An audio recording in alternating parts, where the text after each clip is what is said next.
So I ended my last TikTok saying check your e-numbers, which I felt was a bit of a cliffhanger, and then I didn't have time to carry on.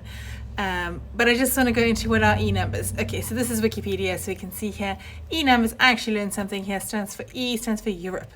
So these are codes for food additives that have at some point been allowed for food in Europe. Some of them are natural things like vitamin C, some of them are synthetic things. I'll go into it more in a moment.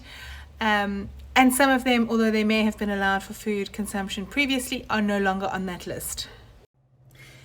By which I mean that they may have been allowed and then it was decided not to allow them, but they'd already been assigned an E number. So not every E number is allowed in every country, and there's different rules for different countries. And even though the E numbers stand for the E stands for Europe, they certainly use the same codes in South Africa, and I'm sure other countries too. Yeah, just I snapped all the pages so you can see. I'll work through them now. 100 to 199 are colors. 200 to 299 are preservatives. The 300s are antioxidants and acidity regulators. The 400s are thickeners, stabilizers, emulsifiers. 500s are pH regulators. I was halfway into the middle of that statement when we got load shed. So sorry, it's now a day later, I'm looking different. But the 500s are pH regulators and anti-caking agents. The 600s are flavor enhancers. The 700s are antibiotics.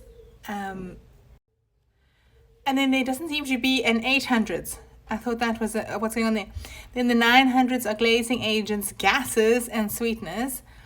And then 1100 to 1600 are additional additives. I'm assuming that those were ones that didn't fall in the classification or that there weren't numbers for them.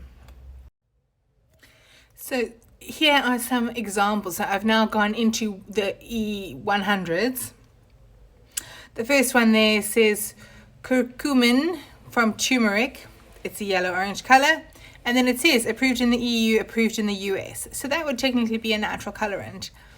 If you look a bit lower down there, you'll see tartrazine. So in South Africa, you have to label that something has tartrazine in it, and it has to be in capital letters on the packaging. But that is a synthetic colorant, and then it says they're approved in the EU and US.